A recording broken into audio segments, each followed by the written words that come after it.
قال المصنف الشيخ الزرنوجي رضي الله عنه وقدس الله أسراره العلية العزيزة ونفعنا الله وإياكم وجميع المسلمين والمسلمات والمؤمنين والمؤمنات الأحياء منهم والأموات وبركاتهم في الدين والدنيا والآخرة اللهم آمين. وقال سمعته حكيما من حكماء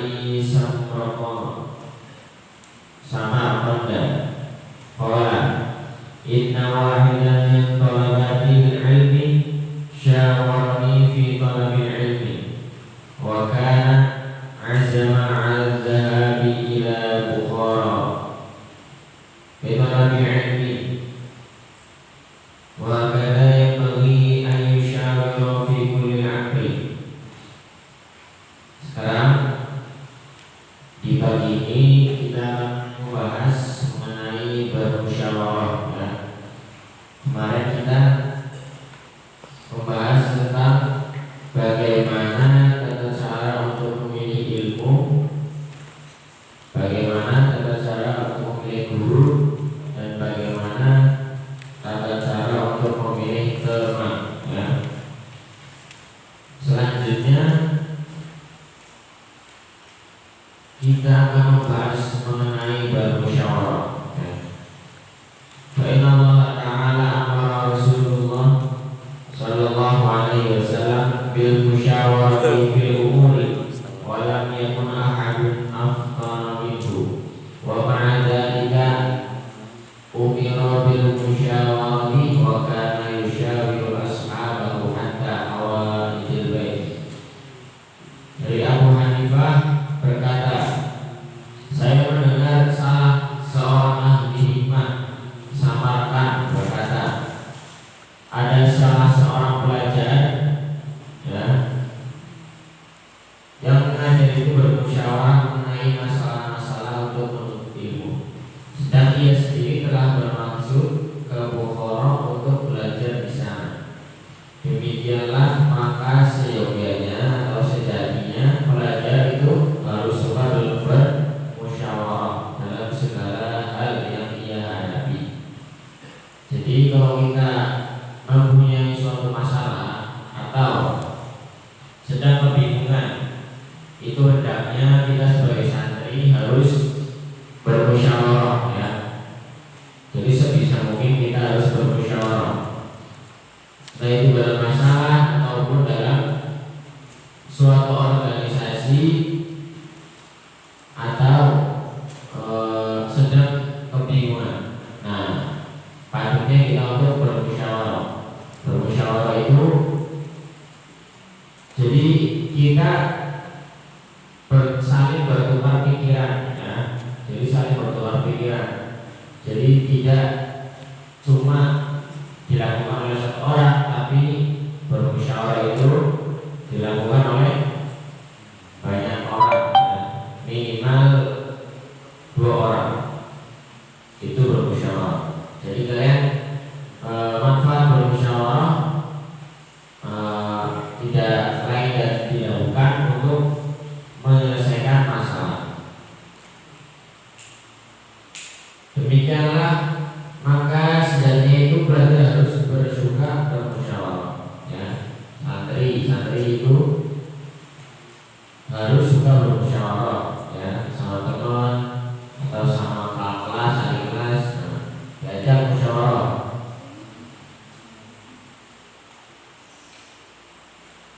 Justru demikian karena Allah Subhanahu wa Ta'ala telah memerintahkan Rasulullah SAW agar memusyawarahkan segala hal ya.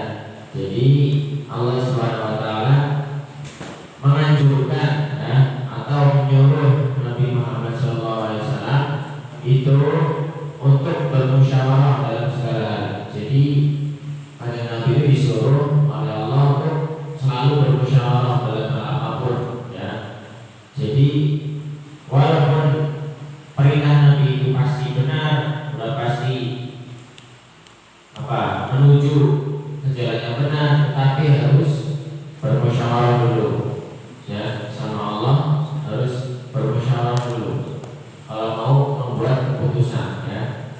Itu saking pentingnya bermusyawarah ya.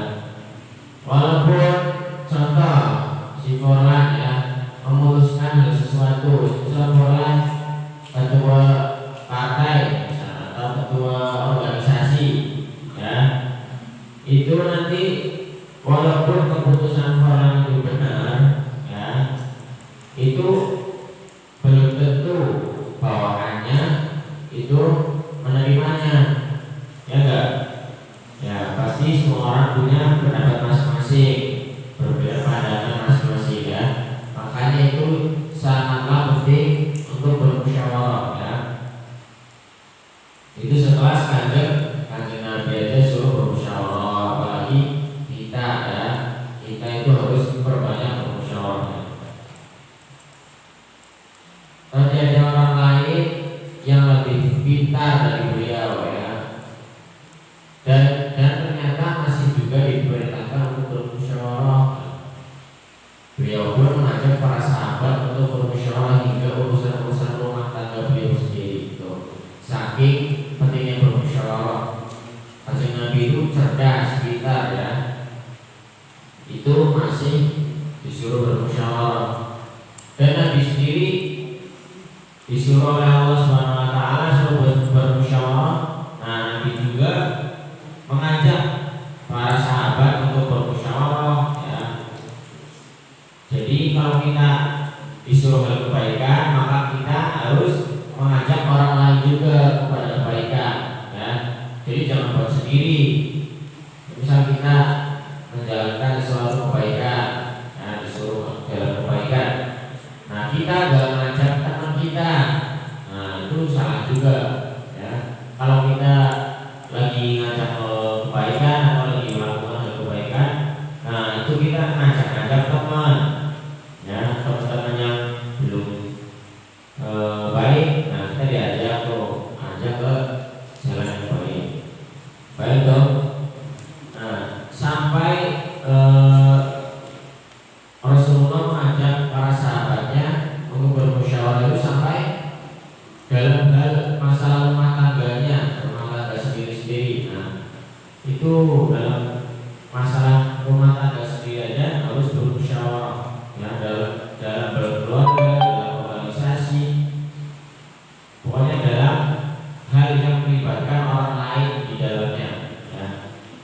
Pokoknya kalau mengenai atau melibatkan orang lain di dalamnya itu harus bermusyawarah. Jangan sampai kita memutuskan keputusan sendiri. Itu barangkali orang lain ada yang kurang seret ya sama pendapat kita. Qala Aliyu mahalakam ru'u'an musyawarati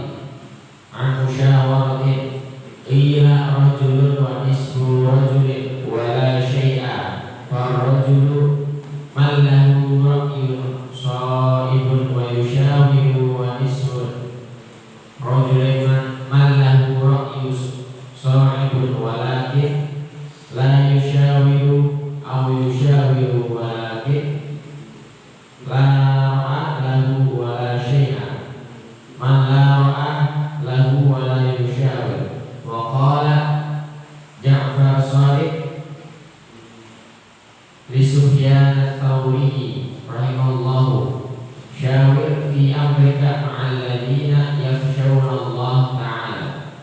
Ya, jadi Ali, sahabat Ali radhiyallahu anhu berkata, tiada seorang pun yang rusak karena bermusyawarah.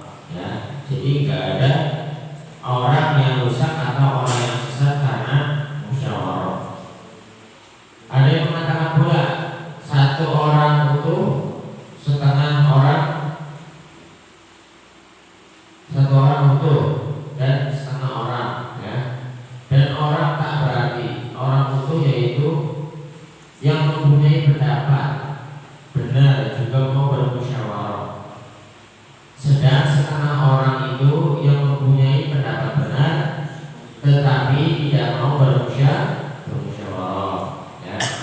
Jadi disebutkan yang namanya satu orang utuh itu maksudnya apa? satu pendapat utuh, satu pendapat benar yang utuh.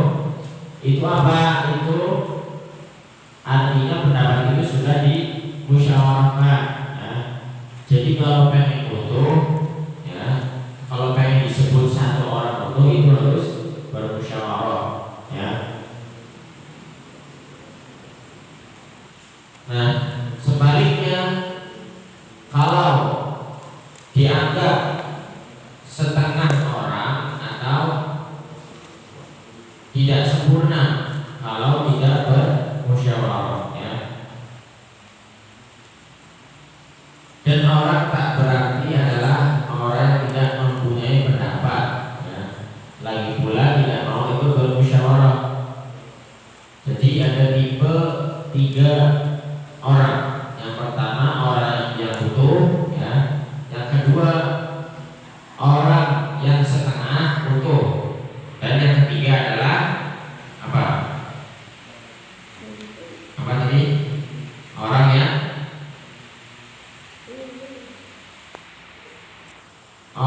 tidak berarti.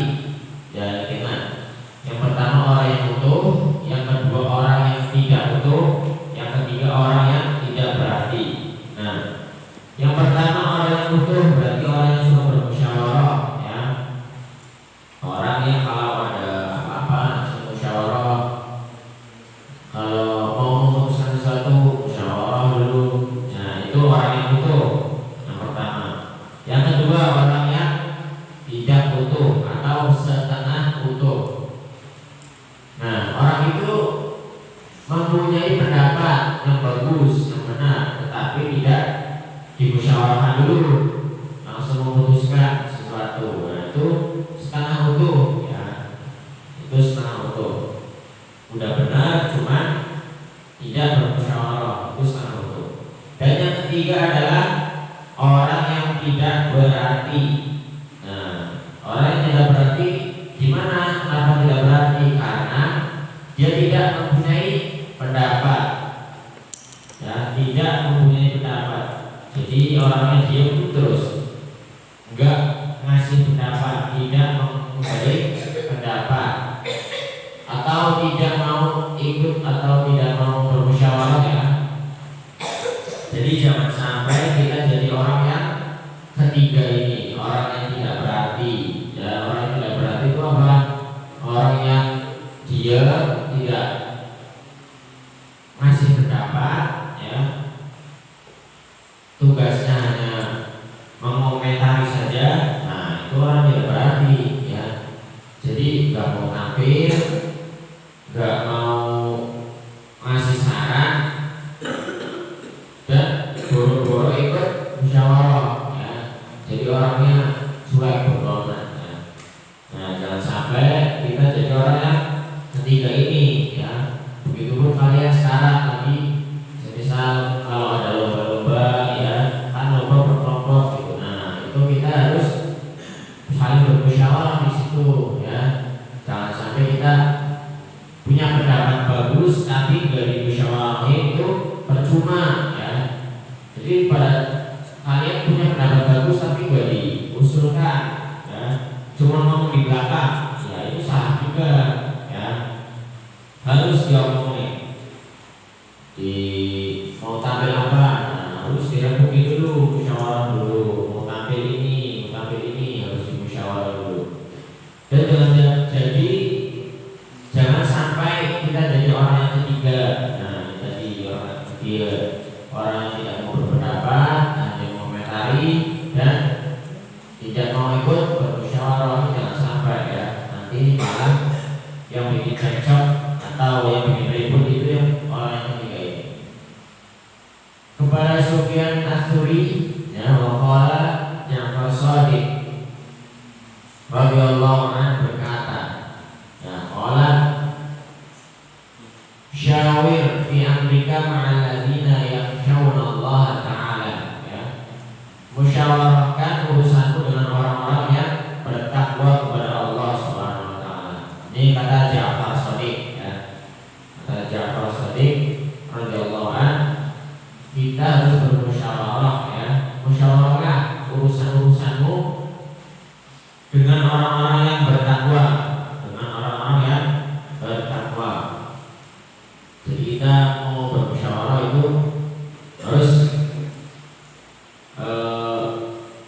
memilih orang-orang yang bertakwa, ya, diajak bermusyawarah.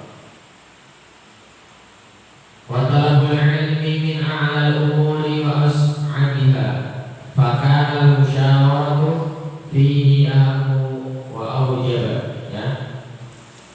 Menuntut ilmu adalah perkara yang paling mulia, ya, tetapi juga paling sulit. Karena itulah musyawarah di sini menjadi lebih penting dan diharuskan pelaksanaannya. Kalian sebagai penuntut ilmu, ya, orang ilmu itu orang yang mulia, ya. Jadi kalian para penuntut ilmu itu orang-orang yang mulia, ya. Menuntut ilmu memang susah, ya. Gak ada yang gampang.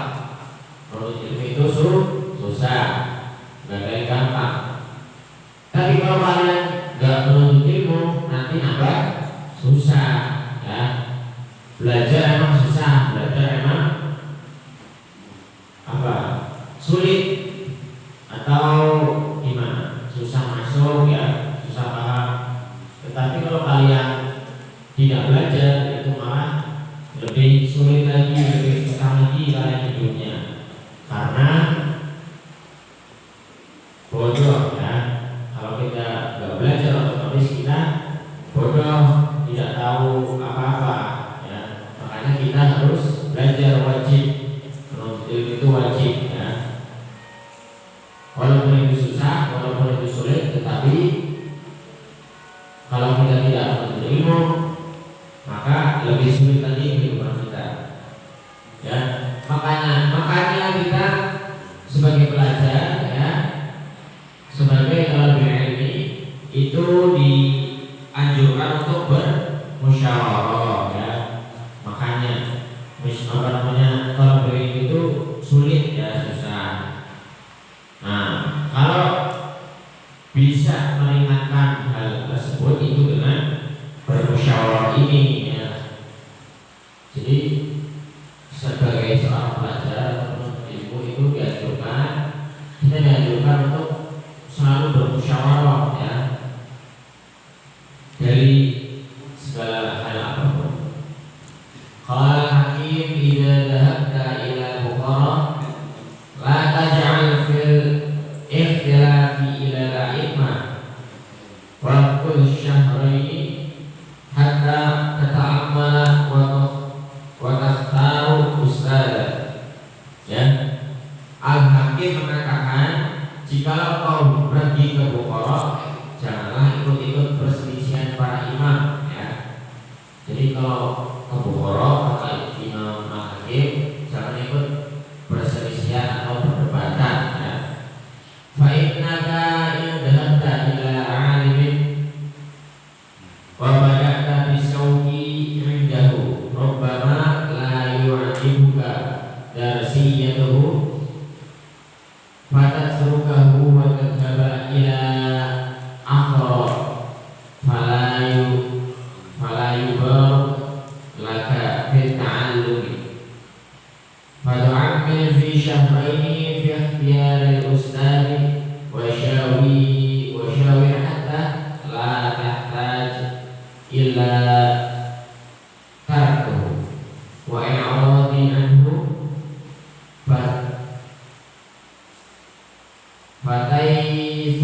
fataysuda indahu hatta yakuna ta'allumuka mubarakan wa tantafi'a bi'ilmika katsiran, ya. Dan kita harus tenanglah terlebih dahulu selama 2 bulan, ya, guna mempertimbangkan dan memilih guru, karena bisa juga engkau pergi kepada orang alim dan mulai belajar kepadanya.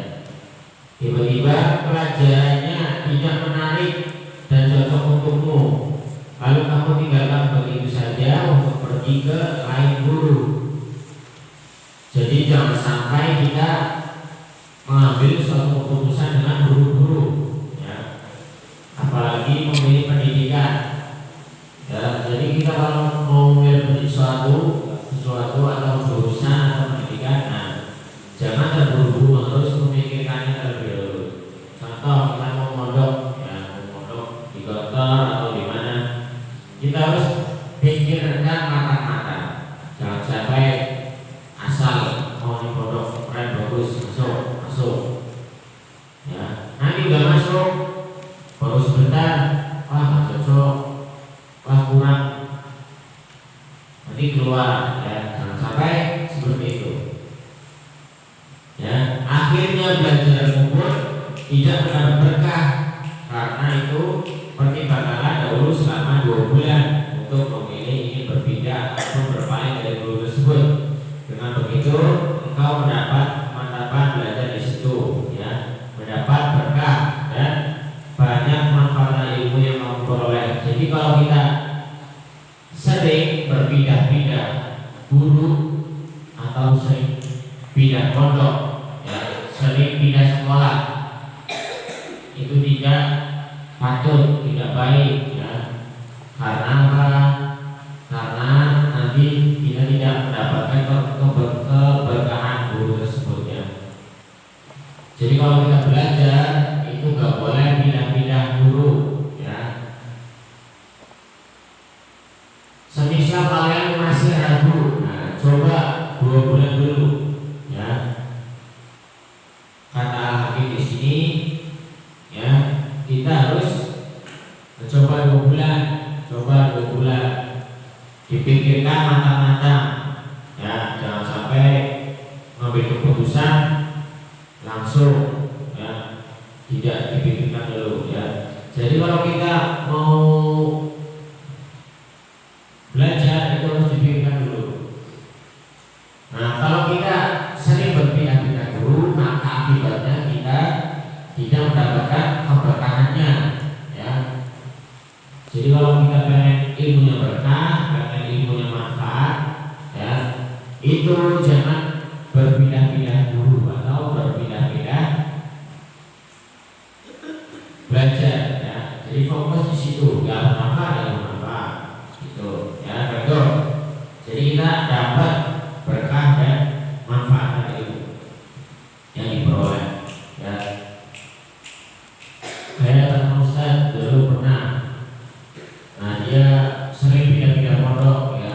Jadi baru beberapa bulan pondok pindah, baru beberapa bulan pondok pindah. Nah itu gak baik, ya.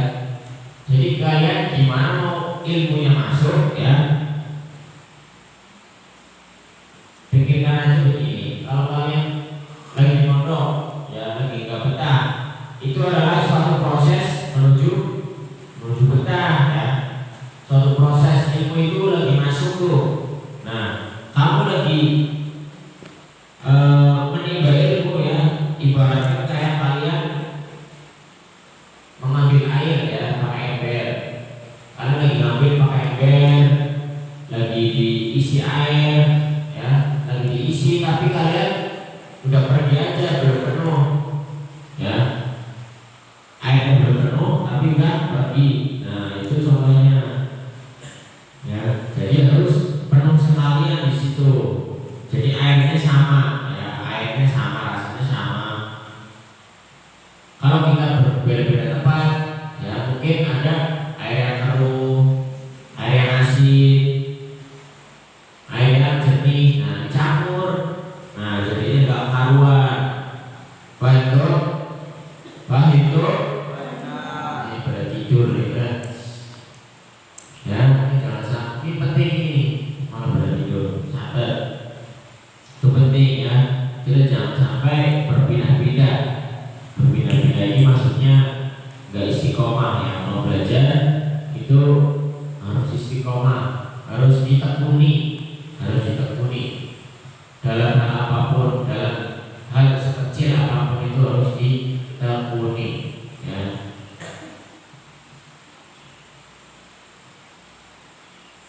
Wa'alamu bi anna sabra wa thabata wallahu a'lam.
Assalamualaikum warahmatullahi wabarakatuh.